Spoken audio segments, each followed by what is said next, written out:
मैं इन सभी दिव्य चेतनाओं को भी कृतज्ञता पूर्वक नमन करता हूं। मैं आज प्रभु श्री राम से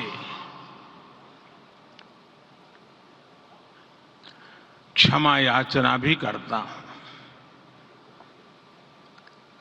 हमारे पुरुषार्थ, हमारे त्याग, तपस्या में कुछ तो कमी रह गई होगी कि हम इतनी सदियों तक ये कार्य कर नहीं पाए। आज वो कमी पूरी हुई है।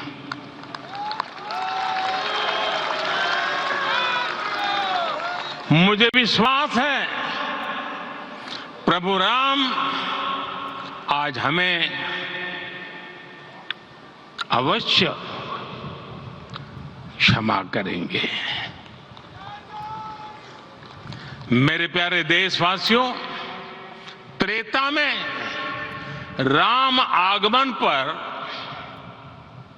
पूज्य संत तुलसीदास जी ने लिखा है, प्रभु बिलो की हर से पुरबासी,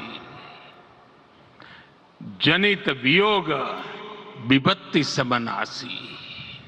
अर्थात प्रभु का आगमन देकर ही सब अयोध्यावासी, समग्र देशवासी हर्ष से भर गए। लंबे वियोग से जो आपत्ति आई थी उसका अंत हो गया। उस कालखंड में तो वो वियोग केवल 14 वर्षों का था, तब भी इतना असह्य था। इस युग में तो अयोध्या और देशवासियों ने सैकड़ों वर्षों का वियोग सहा है। हमारी कई कई पीढ़ियों ने वियोग सहा है। भारत के तो संविधान में उसकी पहली प्रति में भगवान राम विराजमान है। संविधान के अस्तित्व में आने के बाद भी दशकों तक प्रभु श्री राम के अस्तित्व को लेकर कानूनी लड़ाई चली। मैं आभार व्यक्त करूंगा भारत की न्यायपालिका का, जिसने न्याय की लाज रख ली।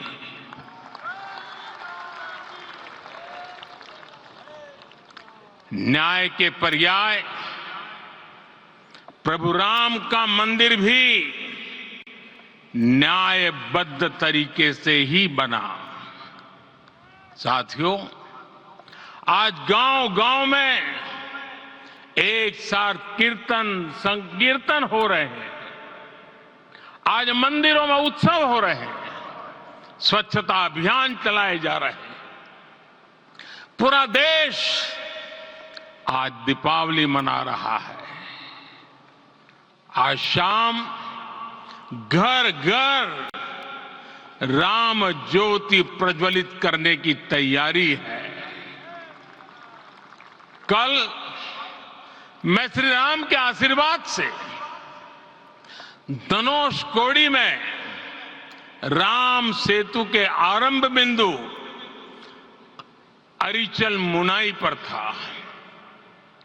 जिस घड़ी प्रभु राम समुद्र पार करने निकले थे, वो एक पल था जिसने काल चक्र को बदला था। उस भावमय पल को महसूस करने का मेरा ये विनम्र प्रयास था। वहां पर मैंने पुष्प वंदना की। वहां मेरे भीतर एक विश्वास जगा कि जैसे उस समय काल चक्र बदला था, उसी तरह अब काल चक्र फिर बदलेगा और शुभ दिशा में बढ़ेगा। अपने 11 दिन के व्रत अनुष्ठान के दौरान मैंने उन स्थानों का चरण स्पर्श करने का प्रयास किया जहां प्रभु राम के चरण पड़े थे, चाहे वो नासिक का पंचवटी धाम हो, केरला का पवित्र त्रिपायर मंदिर हो, आंध्र प्रदेश में लेपाक्षी हो, श्रीरंगम में रंगनाथ स्वामी मंदिर हो, रामेश्वरम में श्री रामनाथ स्वामी मंदिर हो या फिर धनुषकोडी।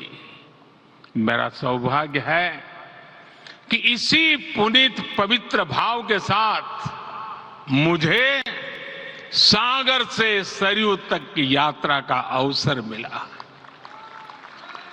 सागर से सरयू तक हर जगह राम नाम का वही उत्सव भाव छाया हुआ है। प्रभु राम तो भारत की आत्मा के कण कण से जुड़े हुए हैं। राम भारतवासियों के अंतर मन में विराजे हुए हैं। हम भारत में कहीं भी किसी की अंतरात्मा को छुएंगे तो इस एकत्व की अनुभूति होगी और यही भाव सब जगह मिलेगा। इससे उत्कृष्ट, इससे अधिक देश को समायोजित करने वाला सूत्र और क्या हो सकता है। मेरे प्यारे देशवासियों, मुझे देश के कोने कोने में अलग अलग भाषाओं में रामायण सुनने का अवसर मिला है, लेकिन विशेषकर पिछले 11 दिनों में रामायण अलग अलग भाषा में अलग राज्यों से मुझे विशेष रूप से सुनने का मौका मिला। राम को परिभाषित करते हुए ऋषियों ने कहा है, रमन्ते यस्मिन् इति रामः, अर्थात जिसमें रम जाए वही राम है। राम लोक की स्मृतियों में, पर्वत से लेकर परंपराओं में सर्वत्र समाये हुए हैं। हर युग में लोगों ने राम को जिया है। हर युग में लोगों ने अपने अपने शब्दों में अपनी अपनी तरह से राम को अभिव्यक्त किया है और ये राम रस जीवन प्रवाह की तरह निरंतर बहता रहता है। प्राचीन काल से